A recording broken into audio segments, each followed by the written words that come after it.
Orang-orang jahiliyah, mohon maaf ya, kalau misalnya ada pengantin baru, disebutkan dalam hadis riwayat Ahmad, disampaikan oleh sahabat bernama Aqil bin Abi Thalib, biasanya kalau ada pengantin baru, mereka terbiasa berdoa dengan kalimat gini, birifa'i wal banin. Semoga rukun dan banyak anak ya. Semoga rukun dan banyak anak ya. Ini doa yang sering diucapkan kepada kaum jahiliyah kepada pengantin baru.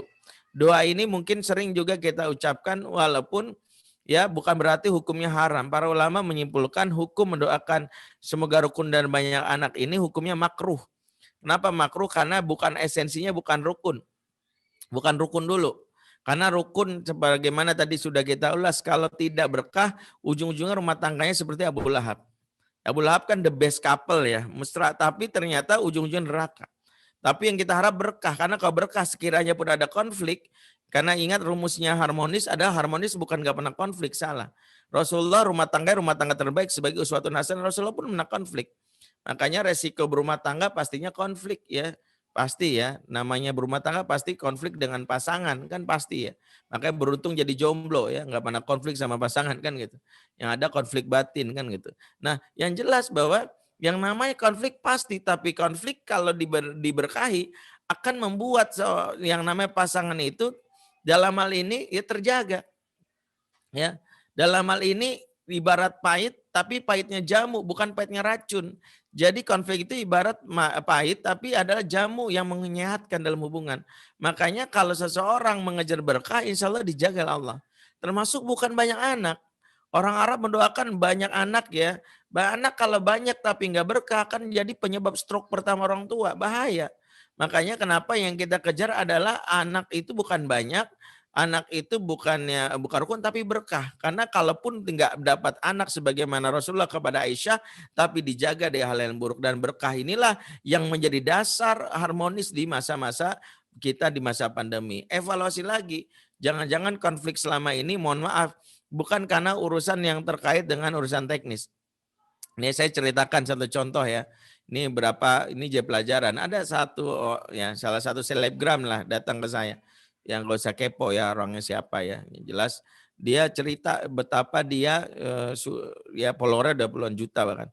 Dia cerita bahwa dia sama istrinya tuh nampak harmonis kalau di depan layar kaca, bahkan di depan yang namanya sosial media.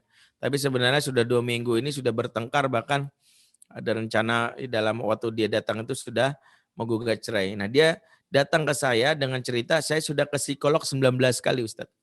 Ya 19 kali datang ke psikolog katanya. Saya jadi orang ke-20 gitu. Jadi saya di nomor 20 kan ya. Nomor 22 aja udah nggak nyaman, di nomor 20. Jadi Ustadz orang ke-20, saya nggak tahu harus ngapain lagi. Gitu. Terus saya tanya, saya ini udah 2 bulan ini selalu ribut dan dalam hal ini saya nggak tahu solusinya apa gitu ya. Sampai saya mencobalah untuk belajar tentang bagaimana menjadi seorang suami gitu ya. Saya baca buku-buku tentang Pak Sutri, kan ada buku Man from Mars ya, Woman from Venus ya, Bencong from Jamban ya. Kalau ada pokoknya buku-buku itu kata dia baca. Dia ingin supaya belajar untuk menjadi sosok yang bisa mengerti pasangan. Tapi entah kenapa saya belajar tapi nggak bisa tuh, nggak connect, ribut mulu sama istri. Nah, saya menyadari ketika dia nanya, ada nggak Ustadz ya caranya ya gimana ya? Saya udah hopeless gitu. Nah, saya menyadari ini orang udah 19 kali ke psikolog, pastinya berbagai macam teori psikologi udah muntah diterima gitu ya. Makanya saya bertanya beda. Saya nanya gini, boleh saya tanya apa Ustadz? Jam sholat subuhnya jam berapa? Ketika saya tanya subuh, dia diam sebentar. Kayak nggak mau jawab gitu. Saya bilang, jawab aja mas, nggak apa-apa. Langsung dia istighfar, astagfirullahaladzim. Malu saya Ustaz, nggak apa-apa, jawab aja. Kadang nggak sholat Ustaz. Ya, nggak sholat. Ah kok gitu? Ya soalnya saya kalau syuting tuh sampai jam 2 pagi kadang Ustaz. Ya kadang jam 3, kalau udah capek banget saya tidur bablas. Bangun jam 8, ya jam 9. Ya kalaupun sholat ya kadang-kadang ya jam segitu, jam 8 sholat subuhnya. Saya bilang tuh bukan sholat subuh, tuh sholat duha pakai kunut itu saya bilang. Itu namanya subuh menjelang duha gitu. Ya dia diem aja kan. Terus emang ngaruh Ustaz? Ya ngaruh banget. Bagaimana bisa kita bisa dalam hal ini menjaga keluarga kita kalau tiangnya agama yang merupakan tiang keluarga juga tidak kita jaga. Urusan sholat itulah yang jadi awal petakanya. Betapa kita belajar ilmu teknis membuat istri dekat dengan berbagai macam yang namanya puisi, tapi Allah katakan ma'alafta baina qulubihim, ya kan kata Allah la anfaqta ma fil ardi jami'a ma'alafta baina qulubihim, kalau kamu mengumpulkan harta di muka bumi untuk menyatukan hati mereka nggak bakalan bisa, kata Allah. Walakin Allah ala fabiran, tapi Allah yang menyatukan hati. Jadi kalau kita hanya susah payah untuk membuat hati terikat, hanya bermodalkan teori-teori komunikasi, bukan salah. Tapi Allah tidak jua mengikat yang gak bakalan bisa. Maka ketika keberkahan dicabut, awal petaka berantem, awal petaka ribut, awal petaka akhirnya karam. Itulah mengapa kalau kita berbicara tentang harmonisasi di masa pandemi ini, maka PR pertama mengevaluasi keberkahan dalam rumah. Karena makna keberkahan itu kata para ulama ziyadatul khair, bertambahnya kebaikan. Kalau kebaikan bertambah, insya Allah keburukan terusir dengan sendirinya. Itulah yang disebutkan dalam surat Hud ayat 114. Innal hasanat yudhibna sayyiat. Sesungguhnya kebaikan yang banyak akan mengusir keburukan. Itu yang dijelaskan oleh Allah. Kalau kebaikan banyak terusir. Makanya mohon maaf ya, Allah akan jaga rumah orang yang terberkahi bahkan dari yang namanya pelakor nih. Mama kalau bukan pelakor kan emosian. Ini pelakor, pelakor sulit masuk ke rumah tangga yang berkah karena malaikat yang diutus oleh Allah menjaganya. Ya, malaikat langsung menjaganya. Contoh suami ibu misalnya yang dikenal mungkin tokoh di masyarakat atau mungkin handsome di kantor ya, karismatik ya. Ada seorang wanita misalnya yang niat untuk menggodanya. Ya awalnya mau menyapa lewat WA gitu ya. Hai Mas gitu. Karena rumah tangga berkah waktu dia nyapa hai Mas ya ternyata kuotanya habis. Jadi centang satu kan nggak nyampe. Wah, iya ya, ternyata dia baru sadar. Aduh kuota habis lah. Akhirnya dia berpikir strategi. Ya udahlah, isi ulang pulsa deh. Begitu dia isi ulang pulsa kuota, dia pengen nelpon aja deh. Begitu dia nelpon, ternyata handphonenya error, ya restart ulang. Ya Allah jaga itu, nggak tahu gimana dijaga. Begitu dia berpikir, oh, udahlah godalah kau besok, begitu besok saya lewat kantor atau ruangan dia, saya sengaja mau pakai pakaian yang menggoda lah. Dia udah niat tuh pakai high heels dan sebagainya. Nah, karena suami kita dijaga oleh malaikat karena keberkahan dalam rumah, begitu ada wanita yang menggoda, besok dia lewat misalnya dengan high heelsnya, dengan rok mininya, tiba-tiba kecengklak ya, jatuh tangga. Allah jaga. Nggak tahu kenapa tiba-tiba dia jatuh ya, dia akhirnya dibawa ke rumah sakit ya, nggak sempat menggoda suami kita. Begitu dia masuk rumah sakit, dia pikir, wah ini momen untuk mencari simpati si Mas ini deh, saya WA dia deh. Atau ngasih tahu ke teman saya supaya dia mau nengok saya mumpung saya lagi sakit gitu. Begitu dikasih tahu mau nengok si suami kita ini yang mau digoda ini ternyata nggak jadi nengok. Kenapa? Ternyata dia dinyatakan positif corona kan gitu. Jadi cara Allah menjaga itu ada aja. Sehingga membuat pasangan kita tidak masuk ke dalam perangkap yang mungkin membuat rumah tangga kisruh. Nah, karena itu kalau kita sekarang ada di rumah, secara spiritual yang harus kita perbaiki adalah bagaimana keberkahan. Jadi jangan ngomong teknis dulu. Oh, cara komunikasi. Kenapa? Karena kalau kita melihat data-data perceraian, memang yang kita selalu diangkat itu masalah yang terkait dengan komunikasi. Memang tidak bisa dipungkiri 55% penyebab perceraian di Indonesia itu adalah komunikasi. Yang kedua ekonomi sekitar 23%. Sisanya baru KDRT, nanti ada meninggalkan salah satu pihak. Tapi kalau boleh kita simpulkan, ada satu hadis, yang hadis ini mungkin kita tidak pernah atau jarang didengar atau jarang kita tadaburi, itulah awal kehancuran keluarga. Dan inilah yang kenapa kita jangan anggap sepele. Rasulullah memulai hadis ini dengan kalimat walladzi nafsu Muhammadin biyadih, demi Allah zat yang jiwa Muhammad ada dalam genggamannya. Pertama kali Rasulullah mulai hadis ini dengan sumpah, memberi syarat jangan sepelekan hadis ini, kata Rasulullah, demi Allah zat yang jiwa Muhammad dalam genggamannya. Ma tawadda ithnani fafurriqa bainahuma. Tidaklah dua insan yang saling mencintai, saling mesra, saling akrab, ya, kemudian berpisah kan alias bercerai, illa bidzambin yuhdisuhu ahaduma, kecuali mereka bercerai karena dosa salah satu di antara mereka. Jadi kalau disimpulkan apa penyebab utama perceraian? Jawabannya adalah karena ada dosa di antara kita. Dan ini yang kadang-kadang nggak disadari.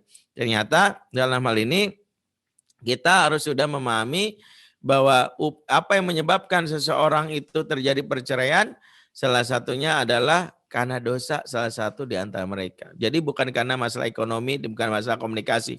Ya kalau masalah komunikasi jadi awal perceraian, kehancuran, maka rumah tangganya Ibrahim alaihissalam dari dulu udah cerai. Kenapa? Karena jarang komunikasi, orang nggak pulang setahun sekali ya. Dulu juga Hajar kan nggak punya akun Instagram, nggak jelas, nggak punya email, nggak bisa komunikasi. Bagaimana caranya? Apakah ketika Ibrahim pulang tiba-tiba Hajar komplain, kemana aja mas, baru pulang lagi, istri ditinggalin? Enggak. Ya, apakah karena ekonomi? Enggak juga. Kalau karena ekonomi, para sahabat mengalami tahun pemboikotan, amul munqato'ah. Tahun pemboikotan ini terjadi ya selama kurang lebih 1 tahun, mereka enggak makan, mereka mendapatkan fasilitas atau makanan yang tidak layak. Nabi tidak ada pun sahabiah yang menggugat cerai. Lantas kalau ini kita jadikan ambil kesimpulan, kenapa ada perceraian? Lagi-lagi karena dosa. Ya, dosa itu yang kadang-kadang nggak sadari. Makanya Allah membuat kisah menjadikan pelajaran kakek moyang kita Adam dan Hawa yang mesra di surga. Tiba-tiba mereka ya dalam hal ini iblis merusak rumah tangganya bukan dengan menakut-nakuti Hawa, wah nanti suami kamu bakal poligami nih Adam, enggak. Kamu bakal begini, tidak. Iblis merusak rumah tangga mereka dengan cara memberikan mereka bujukan untuk memakan buah yang terlarang. Kata Allah, fala taqrabah hadhihi sajarah, jangan dekati pohon atau buah itu, malah dimakan, malah didekati. Ini malah membuat akhirnya perangkap iblis ini masuk kepada rumah tangganya Adam, dan akhirnya mereka memakan buah terlarang tersebut dan Allah murka. Gara-gara itulah Allah keluarkan mereka dari surga. Ya, ya. Dan kalau keluarnya bareng-bareng namanya liburan. Ini enggak, keluarnya beda. Adam di India, Hawa di Arafah. Satu di Asia Selatan, satu di Asia Barat. Mereka enggak tertemu alias terpisah kurang lebih selama 40 tahun gara-gara dosa salah makan. Makanya kalau kita perhatikan kembali yang terjadi di masa pandemi ini, mulailah kita mencari pintu-pintu keberkahan yang mudah-mudahan ini bisa menjadi awal dari perbaikan. Mulailah dengan satu ya, membiasakan diri untuk rajin bangun pagi. Sebab banyak rumah tangga berantakan gara-gara kebiasaan bangun kesiangan. Itu mungkin kita anggap sepele. Kok bisa Ustadz? Karena Rasul mendoakan orang yang rajin bangun pagi. Allahumma barik li ummati fi bukuriha. Ya Allah berkailah umatku di pagi harinya. Makanya para ulama dulu seringkali marah sama keluarganya kalau habis subuh tuh tidur. Kecuali kalau ada yang sakit dan itu mungkin ya nggak setiap hari kan. Tapi kalau setiap hari tidur habis subuh bahaya. Ya ini juga nasihat buat siapapun. Ya buat ibu-ibu misalnya. Jangan mentang-mentang ya karena capek melayani suami di melari pas habis subuh tidur lagi. Ingat rumusnya, wanita yang rajin bangun pagi ibarat bidadari.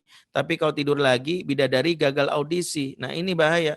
Jangan sampai mama gagal audisi jadi bidadari gara-gara kebiasaan yang buruk. Dan ini mencabut keberkahan. Jangan sampai karena weekend kita terbiasa untuk bangun kesiangan atau bangun ya tidur pada subuh. Dan ini salah satu yang seringkali disepelekan padahal ini berkaitan dengan keberkahan. Yang kedua, keberkahan dimulai dengan isilah rumah dengan Al-Quran, karena dalam Quran surah Duhan dijelaskan inda anzalnahu fi lailatin mubarakatin, sesungguhnya kami menurunkan Al-Quran di malam yang diberkahi. Berkata para ulama dari ayat ini bahwa setiap malam itu biasa saja, tapi ada malam yang istimewa yang membuat malam itu jadi istimewa. Apa yang malam dimaksud? Itu malam diturunkannya Al-Quran, yakni malam Lailatul Qadar. Maka ketika Quran turun, maka malam itu menjadi spesial. Demikian juga rumah. Rumah sepertinya biasa saja. Tidak ada rumah yang spesial kecuali rumah yang dibacakan atau didengarkan dalam Al-Quran. Maka jangan sampai Al-Quran itu hanya dipajang. Ya, hanya ditempel atau dijadikan sebagai festival nanti menjelang Ramadan doang. Jadikanlah kebiasaan baca Al-Quran ini. Yang ketiga, tegakkanlah sholat sebagaimana yang tadi kita pelajari. Ya, bagaimana sholat itulah yang pertama kali diwasiatkan Allah kepada Nabi Isa sehingga Nabi Isa menjadi manusia yang diberkahi. Lihat surat Maryam ayat 30-31. Wa ja'alani mubarakan aina ma kuntu. Sungguh aku diberikan hidup yang berkah dimanapun aku berada. di mana beliau memberi rahasianya kenapa hidupnya berkah. Wa ausoni bi sholati wa zakati madumtu hayya. Sesungguhnya aku diwasiatkan untuk sholat dan zakat sepanjang hidupku. Jadi sholat dan zakat itu resep keberkahan hidupnya Nabi Isa. Dan ada lagi resep yang berkaitan dengan keberkahan hidup. Apa itu? Wa barram biwalidati, dan aku dididik untuk berbuat baik kepada keluargaku. Jadi berbuat baik sama keluarga itu salah satu yang diajarkan dalam Islam. Yaitu adalah salah satunya kita kepada bukan kepada orang tua, maksudnya bahwa rombi walidati berbuat baik kepada orang tua. Jadi dalam hal ini kita harus biasakan untuk berbuat baik kepada orang tua. Jadi kalau bisa bagaimana menjaga keberkahan itu juga mulai dari berbuat baik kepada orang tua. Termasuk kebiasaan-kebiasaan yang mau keberkahan, termasuk makan bersama. Itu juga kalau bisa di masa pandemi ini ada jadwal makan bareng ya, entah harus di restoran ya. Kata Rasulullah kan selalu mengatakan mama sahabat supaya jangan makan sendiri ya. Kata Rasulullah, "Fajtami'u 'ala ta'amikum", makanlah kalian bareng-bareng. "Wadhkuru ismallahi 'alaihi barak lakum fi", sebutlah nama Allah di dalamnya niscaya turun keberkahan kepada kalian. Jadi diturunkanlah keberkahan khususnya bagi orang-orang yang dalam hal ini yang menjaga salah satu bagian dari jaga keberkahan yaitu makan bersama. Dan Rasulullah mengajarkan itu. Kenapa Rasulullah kalau minum selalu disisakan buat istrinya walaupun sedikit. Atau kalau istrinya minum, ya Rasulullah ya meminta disisakan bukan karena haus, karena mendapatkan keberkahan. Makanya banyak suami istri yang salah paham gitu. Kalau suami yang minum disisai ditolak sama istri. Alah bekas jigong dikasih ke gua. Jijik banget sih gitu. Dia banyak istri nggak tahu di balik jigong tuh ada keberkahan gitu. Jadi ibu-ibu tuh harus terima itu dulu ya. Walaupun suami juga tahu diri gitu. Jangan mentang-mentang berkah minum dikumur-kumur dulu gitu ya. Nah itu tetap jijik sih dijijik. Tapi maksudnya tetaplah kita menjaga keberkahan itu dengan cara yang biasa saja gitu. Kalau makan bareng, apa yang diajarkan Rasulullah? Sunnahnya saling mencicipi. Kalau menunya beda maksudnya. Kalau misalnya satu makan mie ayam, satu makan nasi goreng, ajarkan itu, cobain sedikit ya dek. Itu suami kepada istri. Istrinya juga bilang, cobain sedikit ya bang, dihabisin sama istri. Nah kalau itu beda perkara, ya lagi lapar. Tapi intinya adalah biasakan untuk kita mencari jalan yang menambah harmonis apalagi masa pandemi. Intinya masa pandemi ini berikanlah hak keluarga dan hak ini terabadikan di dalam surat Abasa 3839 yang memberi indikasi inilah rumah tangga surga. Apa hak keluarga yang diabadikan surat 3839? Wujuhu yawma idzin musfirah dhahikatu mustabsyirah. Wajah mereka di hari itu berseri-seri, ketawa bergembira ria. Jadi kalau kita ingin menjalankan proses masa pandemi ini mengokohkan keluarga kita, secara spiritual kita berikan, tapi secara teknis berikanlah hak untuk anak-anak dan pasangan itu bisa senyum dan ketawa. Karena senyum dan ketawa adalah ciri rumah tangga surga, baiti jannati.